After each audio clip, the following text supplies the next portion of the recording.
श्री स्वामी समर्थ. करोडपती बनवतील हे 5 नियम प्रत्येकाला माहीत असायलाच हवेत. मित्रांनो, अनेक वेळा आपल्यासोबत असे घडत असते की आपण नोकरी तर करतच असतो, परंतु आपल्याकडे 1 रुपया देखील टिकून राहत नाही. नोकरीच्या पगारातून आलेले पैसे हे कोणत्या ना कोणत्या कारणासाठी सतत खर्च होत असतात. आपल्याकडे 1 रुपया देखील शिल्लक राहत नाही आणि त्यामुळेच आपण कोणत्याही प्रकारची बचत करू शकत नाही.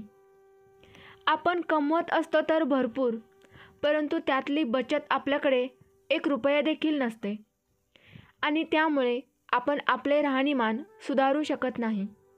यासाठीच या व्हिडिओमध्ये आपण काही 5 नियम जाणून घेणार आहोत की नोकरी करता करता जर हे नियम आपण पाळले तर आपण करोडपती नक्की होऊ शकतो. पहिला नियम म्हणजे असेट्स आणि लायबिलिटी मधला फरक समजून घेणे. श्रीमंत लोक हे असेट्स खरेदी करत असतात आणि गरीब लोक त्यांचे पैसे लायबिलिटीवर खर्च करतात. आपण जेव्हा एखादा मोबाईल फोन खरेदी करतो त्यावेळी दुसऱ्या दिवशी त्याची किंमत 25% कमी होते. म्हणजेच ही एक लायबिलिटी आहे जे सातत्याने कमी होत असते. आपण आपले पैसे खर्च करत असताना असेट्सवरती करावे ज्यातून आपला उत्पन्न मिळेल, जसे की mutual fund, share market, gold व इतर अशा वस्तूंवर आपण आपली गुंतवणूक करावी, ज्यामुळे आपल्याला भविष्यामध्ये फायदा होईल. अशा ठिकाणी आपण आपले पैसे खर्च करावे ज्या ठिकाणी भविष्यात करोडपती होण्यास आपल्याला सहाय्यता होईल. दुसरा नियम म्हणजे पगार झाला की स्वतःला पगार द्यायला शिका. म्हणजेच आपला पगार झाला की प्रथम 10% एवढी रक्कम स्वतःसाठी काढून ठेवावी. उरलेल्या रकमेतून आपण घर खर्च चालवायला शिकावे, जेणेकरून हे जे 10% रक्कम आपण बाजूला काढत आहोत त्यातून थोडाफार प्रमाणामध्ये आपली बचत होईल व भविष्यामध्ये आपल्याला विविध मार्गातून बचत करण्यासाठी प्रेरणा मिळेल आणि आपण करोडपती होण्याच्या मार्गावर जाऊ. तिसरा नियम म्हणजे महागाईला मागे टाकेल अशा ठिकाणी गुंतवणूक करावी. तुम्हाला तर माहीतच आहे की आजकाल महागाई खूप झपाट्याने वाढत आहे. म्हणूनच आता पैशाला तितकी किंमत राहिली की नाही. 2000 मध्ये 100 रुपयाला जितकी किंमत होती तेवढी किंमत 2024 मध्ये नाही.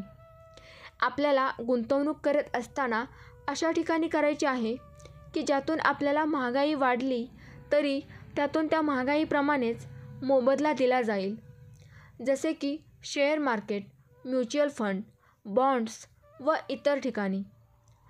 गुंतवणूक केल्याने आपल्याकडे पैसे चांगल्या प्रकारे येतील व ज्या प्रकारे महागाई वाढत जाईल त्या प्रकारे आपला गुंतवणुकीत देखील वाढ होत जाईल. चौथा नियम म्हणजे मित्रांची संगत. मित्रांची संगत करताना चांगल्या मित्रांची करावी, कारण संगतीप्रमाणे आपल्यामध्ये गुण उतरत असतात. जर आपल्याला चांगले मित्र मिळाले, पॉझिटिव्ह विचार करणारे मित्र असतील तर त्यामुळे आपल्याला आपल्या जीवनामध्ये चांगली संगत राहावी लागेल. आपण आपल्या जीवनात सुधारू शकतो. परंतु जर वाईट संगतीचे, उधळपट्टीचे मित्र मिळाले तर आपण आपले जीवन उद्ध्वस्त करून घेऊ. म्हणून आपली संगती नेहमी चांगलेच असलं पाहिजे. पाचवा आणि शेवटचा नियम म्हणजे जास्त लक्झरी या वस्तूंवर पैसे खर्च करू नये, कारण या वस्तू खूप महाग असतात आणि त्यामुळे आपल्या कमाईतील भरपूर पैसे खर्च होतात. त्याचबरोबर घरी व्यक्ती लक्झरी असते स्वतःसाठी नाही, तर इतरांना आपला मोठेपणा दाखवण्यासाठी खरेदी करत असतात आणि त्यामुळे तुम्ही तुमच्या जीवनामध्ये पैसे जास्त खर्च करत असता आणि त्यामुळे तुमची बचत होत नसते. म्हणून नेहमी साधेपणाने राहावे. अशा प्रकारे हे काही 5 नियम आहेत ज्यामुळे आपण नोकरी करता करता देखील करोडपती होऊ शकतो. हे 5 नियमांचे पालन आपण नेहमी करायला हवे. तरच आपल्याकडे 4 पैसे टिकून राहतील. श्री स्वामी समर्थ. ही माहिती आपल्याला महत्त्वपूर्ण वाटली, व्हिडिओ आवडला तर व्हिडिओला एक लाईक करा, शेअर करा. चॅनलवर नवीन असाल तर चॅनल सबस्क्राईब करा.